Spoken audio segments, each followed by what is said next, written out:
For half a century, higher education has been provided for young men and women at what is now Ball State University. In that time, dramatic changes have taken place throughout the world, both social and technological. These changes have placed new demands on education. We are attempting to meet these demands with exciting new academic and related programs. But it is also important to maintain and preserve many of the high ideals that were present even in the earliest days of the university. It is the combination of these new challenges and our traditions from the past that make up the personality of Ball State University today. We are often asked to explain how Ball State University influences a student. How does it encourage him to provide the leadership so desperately needed? How does it enable him to gain the diversified background he will need as a leader in the space age? I hope that this motion picture, produced as a public service, will help answer these important and sometimes overwhelming questions.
Starting college. It can be a lonely feeling, and at 18, Vicki is suddenly on her own. In the past, she's looked to Mom and Dad for all the answers to her problems, but right now they're going to be miles away, and she's expected to make her own decisions, and she knows that. She's prepared herself for it, but seeing her parents drive away accents the apprehensions that have been remote and unreal until right now. But her new independence, even this loneliness, is the first of many broadening influences that will enrich her life in her wonderful college days ahead.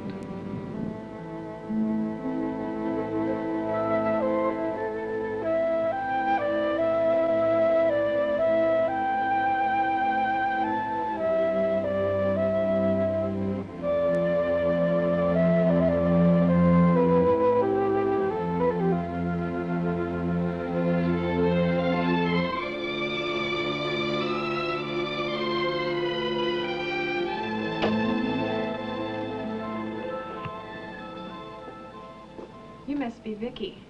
Are you Barbara? Barb, yeah. Let me get my suitcase off your bed. Oh, that's all right. Sit down. You must be tired. Have you moved in everything? Yes, this morning. I used those closets over there. I hope it's okay. Oh, either one's fine. Where are you from, Barb? I'm from Alexandria. Where are you from? Milford. What are you studying? Well, I plan to go into nursing if I can get in. What about you? I'm in education. Oh, you plan to be a teacher? I'd like to. Barb, are you scared? I'm scared to death. Oh, me too. Hi, girls. Hi. I'm Jeannie, your student staff. And I wanted to stop to remind you about the house meeting tonight after the freshman convo. It'll be downstairs in the lounge about 9:30. Okay? Okay. Say, where can we get a Coke? Well, gee, the tally would be a good place. Just follow the crowd. It's over in the student center downstairs. Bye-bye. Let's go. Okay. There are times when an ordinary occurrence becomes a momentous occasion. Your roommate unexpectedly runs into a friend from home, and you are no longer in a strange land.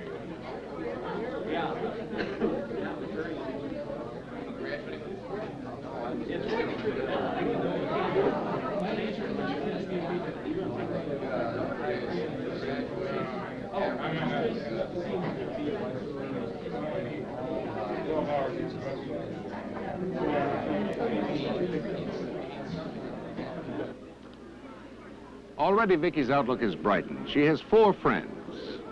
But there are other hurdles ahead in adapting to campus life, other lonelinesses, other questions on her mind, things to be frightened of, like her first lecture.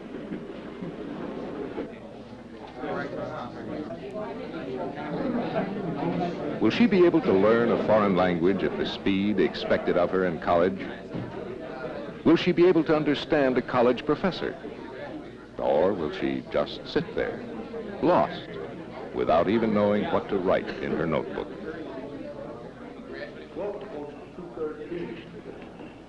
Into a language which is based largely on Latin and Greek and the use in our everyday English. Now, before we start, we better look at a couple of things that cause trouble. And one of them is a lack of confidence in yourself.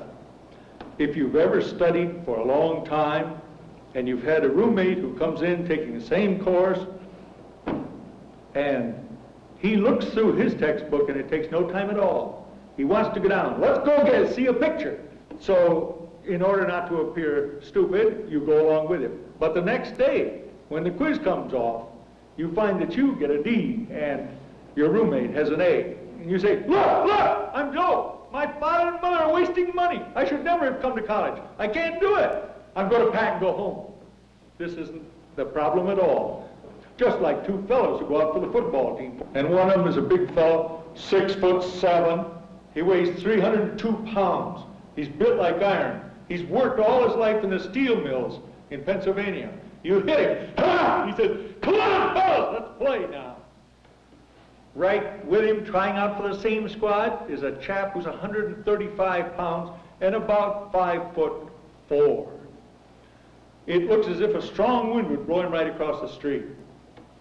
These 2 men are trying out for exactly the same squad. Which one is going to have an easier time on it? But it doesn't mean that the man who has the easy time is the one who's going to do the best job.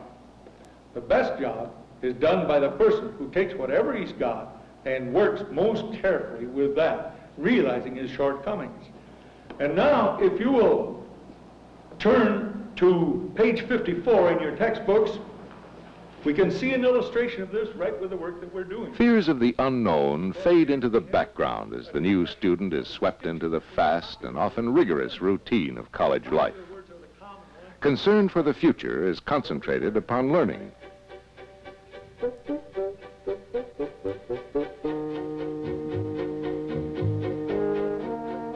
Through the General Studies program, the first 2 years, which is required of all students, she and her classmates will have courses in humanities, natural sciences, and the social and behavioral sciences.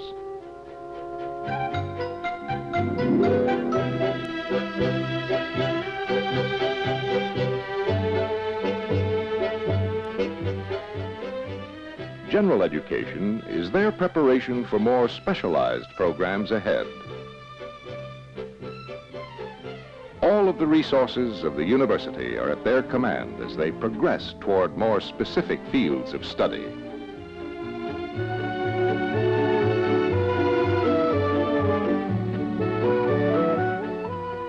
From common interests, there evolves the influence of working out problems with another student and a close relationship with a professor, or as a member of a team.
One of the very interesting things about learning how to work with children is recognition that every society has for itself a set of goals. They're usually sort of unspoken goals, but nonetheless they are goals.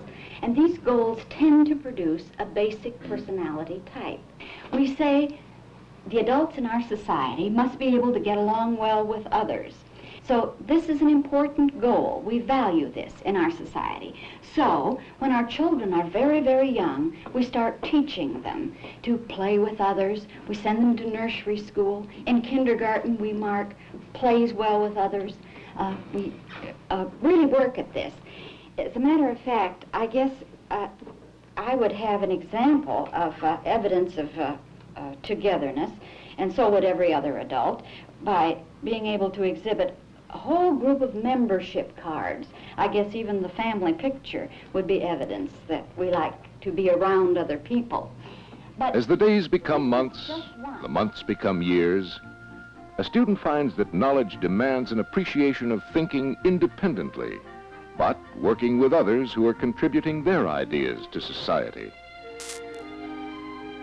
Seminar classes in subjects pertaining to social, economic, and political problems of the day give students the opportunity to weigh their own views against those expressed by their professors and fellow students.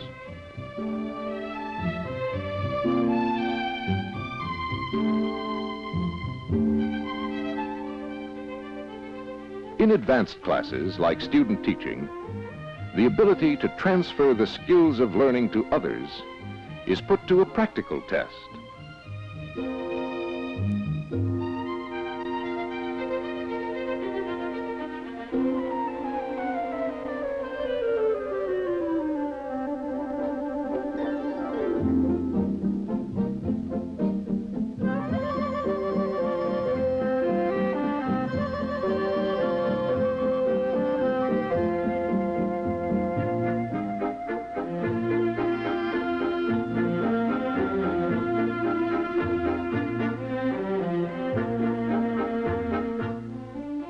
Junior and senior years bring specialization.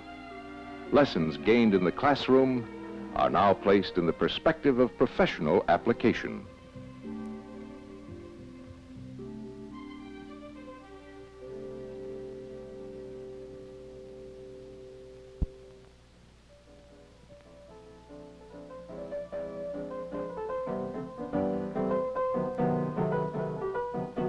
But throughout college life, there is a need to blend the academic with the social. In the whirl of campus responsibilities, student life centers on the residence hall program. Here, the pace slows a bit. It is home. Yet only a fine line often divides the informal and the formal aspects of education.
To a student of music, homecoming may bring the opportunity to release steam built up in the confinement of a rehearsal room. To any student, it's a change of pace.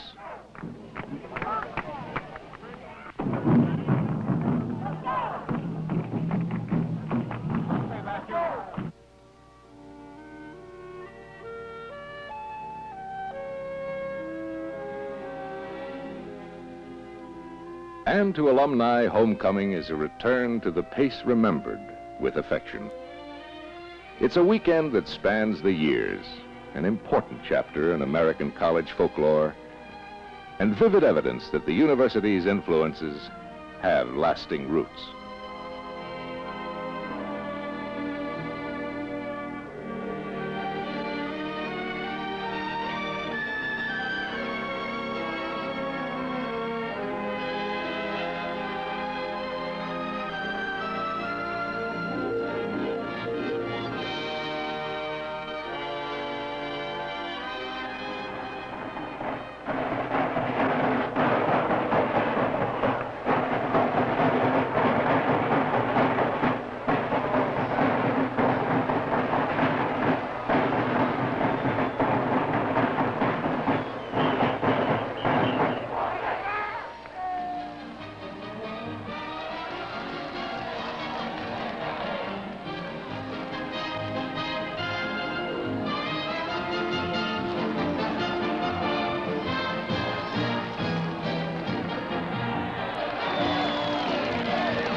The game is over.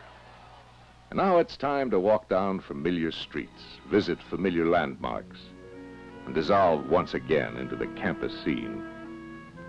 The buildings are older, the trees a little taller, but the students have eternal youth.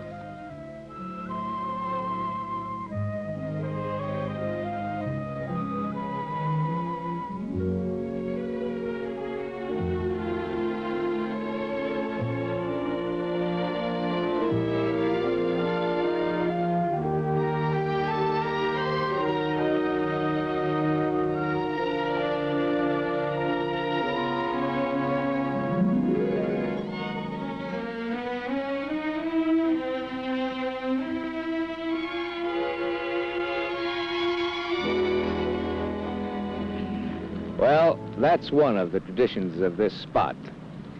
But let me tell you what this landmark really represents.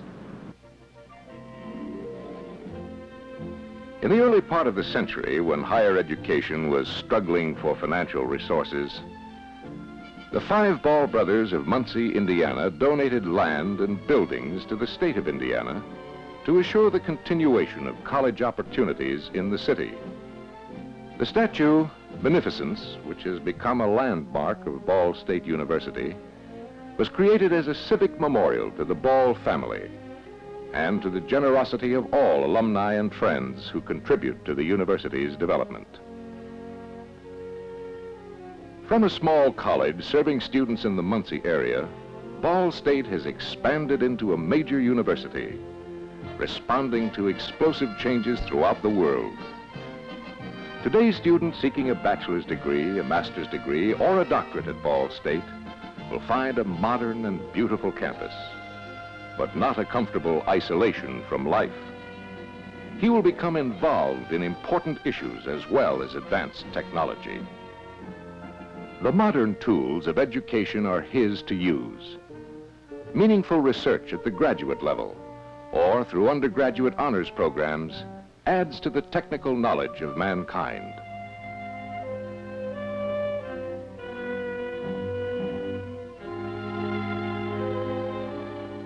The discipline of intensive study toward advanced degrees prepares the graduate student for the professional role he will fill in the years ahead.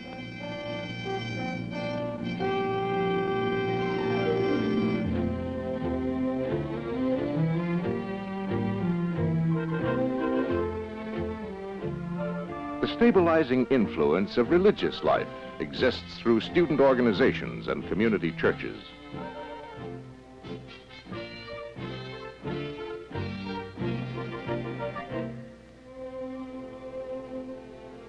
Cultural offerings become an integral part of his education. By tradition, Ball State has provided a cultural link for the community by bringing world-renowned performing artists, lecturers, opera, ballet, and art exhibits to the campus to be shared with students and the community alike. Some traditions can be lighthearted. Now, every student at Ball State knows the importance of a small statue called Frog Baby. Rubbing the nose of the little cherub brings good luck when you're faced with a crucial personal decision or the critical examination of a project in your major field. With all its complexities and with all its space-age methods of learning, higher education continues to find its major focus on the personal relationship between a student and his professor. It is the professor who makes the lasting impact. But the student must find his own answers, create his own ideals. His education is a search for undiscovered frontiers through exchange of ideas with his professors, with guest lecturers, and with other students. Horizons that extended first to a roommate, then to a few friends, and to instructors, move beyond the borders of his own country through association with students from other lands.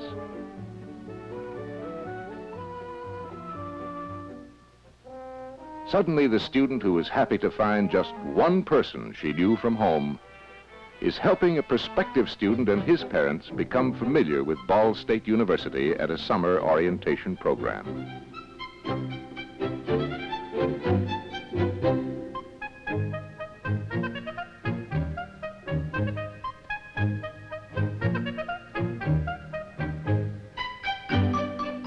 She and her friends are campus leaders, playing active roles in decision-making. A concern for campus politics, for instance, may grow into a concern for national governmental processes. So in summary, the Men's Residence Hall Constitution will be finished for next week's meeting. At that time, one representative from each residence hall will be appointed by that hall's governor to represent the hall on the coordinating body. After that time, we will serve as a coordinating body to aid each hall in their cultural and recreational program development. Do any of the senators have any questions in regards to Senator LaFollette's report? In some extracurricular areas, Ball State students have expanded the reputation of the university widely, like the band or the university singers.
There are many interests, many friendships, many paths ahead.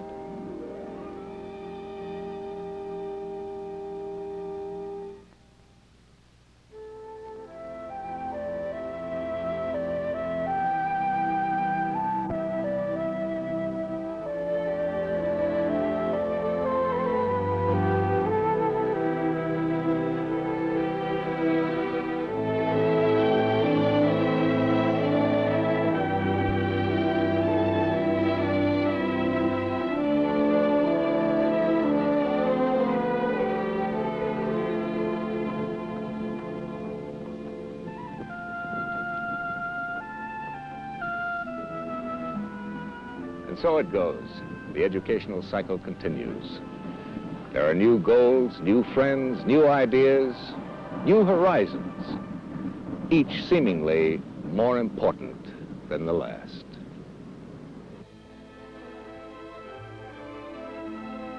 And there is a climax. The day when the elements of education fit together into a college degree.